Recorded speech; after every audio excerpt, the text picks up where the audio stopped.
Hello friends, आज हम जानेंगे अडानी ग्रुप पर लगे गंभीर आरोप के बारे में। हिंडनबर्ग की नई रिपोर्ट में सेबी चेयरमैन और अडानी ग्रुप के बीच बताया connection. Hindenburg research on SEBI. अमेरिकी शॉर्ट सेलर हिंडनबर्ग रिसर्च ने अडानी समूह से जुड़े मामले में एक बार फिर नया खुलासा किया है।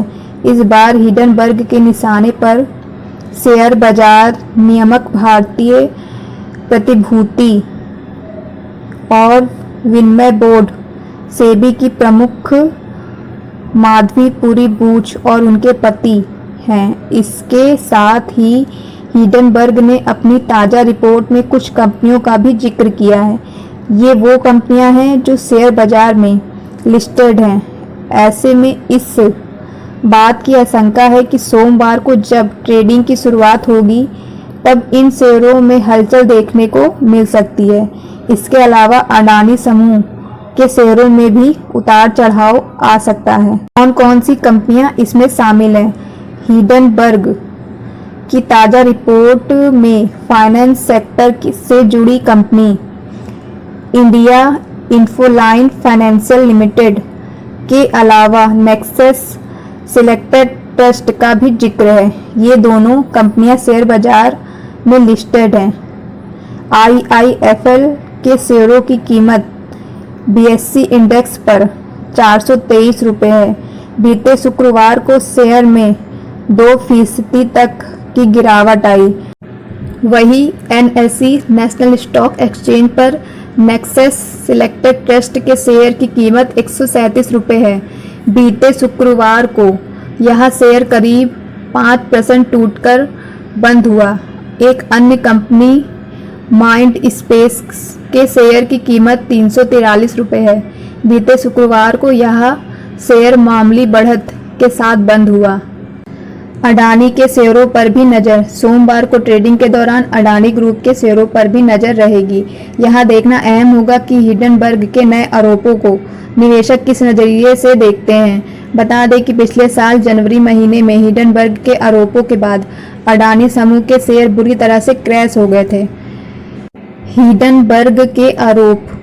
हिंडनबर्ग ने ताज़ा रिपोर्ट में आरोप लगाया है कि सेबी की चेयरपर्सन माधवी बूच और उनके पति के पास कथित अडानी फंड हेराफेरी घोटाले में इस्तेमाल किए गए अस्पष्ट ऑफशोर्स फंड में हिस्सेदारी थी। रिपोर्ट के मुताबिक सेबी ने अडानी के मॉरिशस और ऑफशोर्स सेल संस्थाओं में कथित अघोषित जाल से आश्चर्यजनक रूप से रुचि नहीं दिखाई है। कथित तौर पर समूह के चेयरमैन गौतम अडानी के बड़े भाई विनोद अडानी अस्पष्ट ऑफशोर्स बरमुंडा और मॉरिशस फंडों को नियंत्रित करते थे।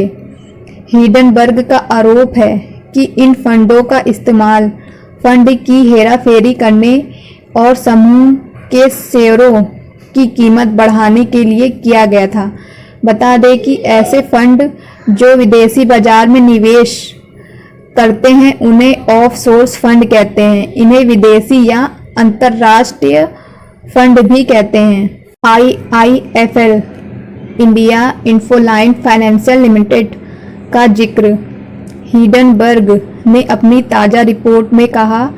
IIFL ने एक प्रधान के हस्ताक्षर वाले फंड की घोषणा में कहा गया है कि निवेशक का स्रोत वेतन है और दंपति की कुल संपत्ति 1 करोड़ अमेरिकी डॉलर आंकी गई।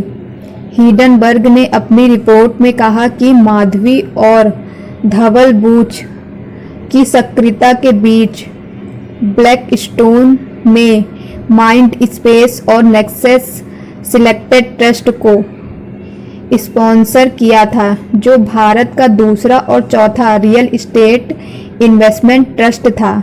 इन दोनों कंपनियों को साल 2019 और 2020 में IPO के लिए सेबी की मंजूरी मिली थी।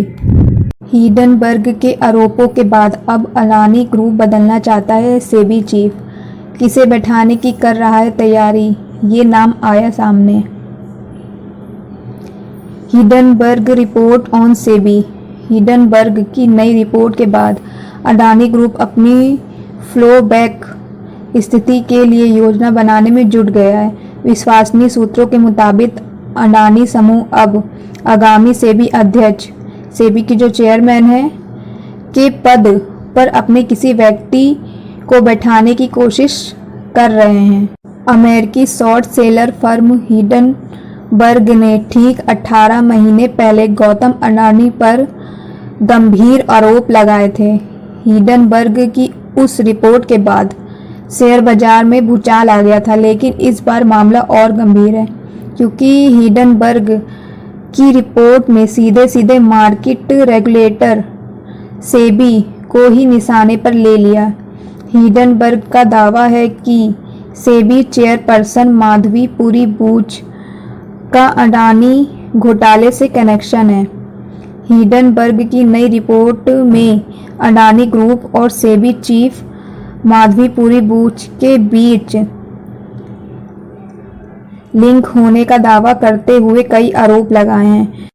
आरोप है कि व्हिसल ब्लोअर में मिले दस्तावेजों में पता चला है कि जिन ऑफशोर संस्थाओं का इस्तेमाल अडानी मनी साइफनिंग स्कैंडल में हुआ, उसमें सेबी अध्यक्ष की हिस्सेदारी थी। हालांकि सेबी चेयरपर्सन ने इस पर अपनी सफाई में कहा है कि ये सभी निराधार है और उन्हें बदनाम करने की कोशिश की जा रही है।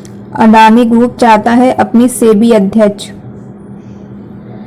हिंडनबर्ग की नई रिपोर्ट के बाद अडानी ग्रुप अपनी फ्लोबैक स्थिति के लिए योजना बनाने में जुट गया है। विश्वसनीय सूत्रों के मुताबिक अडानी समूह अब आगामी सेबी अध्यक्ष के पद पर अपने किसी व्यक्ति को बैठाने की कोशिश कर रहा है।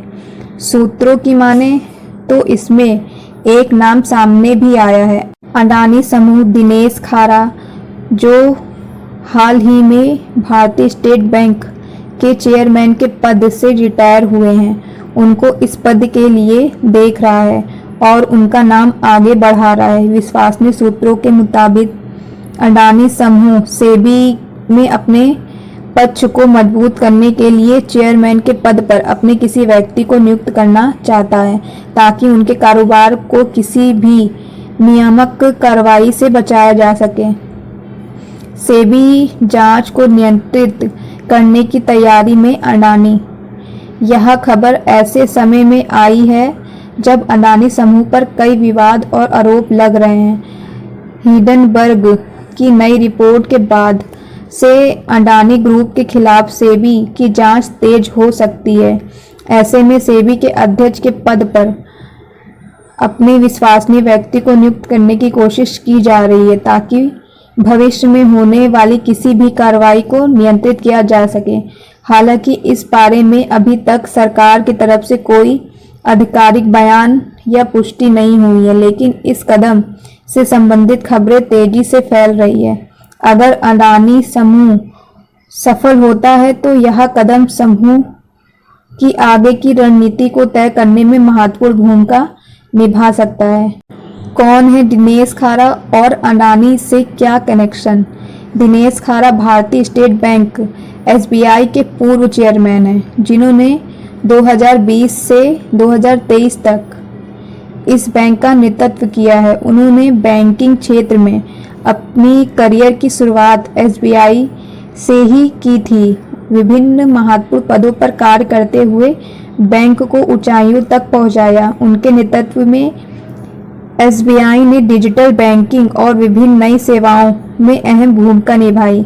SBI को भारत के सबसे बड़े बैंक और सबसे भरोसेमंद बैंकों में से एक बनाने का श्रेय भी उन्हें ही जाता है, लेकिन अब उनका नाम अडानी ग्रुप के साथ जुड़ रहा है। चर्चा है कि अडानी ग्रुप सेबी के नए चेयरमैन के रूप में दिनेश खारा को बैठाने की योजना बना रहा है। यह आरोप तब सामने आया जब हिंडनबर्ग रिसर्च में अडानी समूह पर कई गंभीर आरोप लगाए।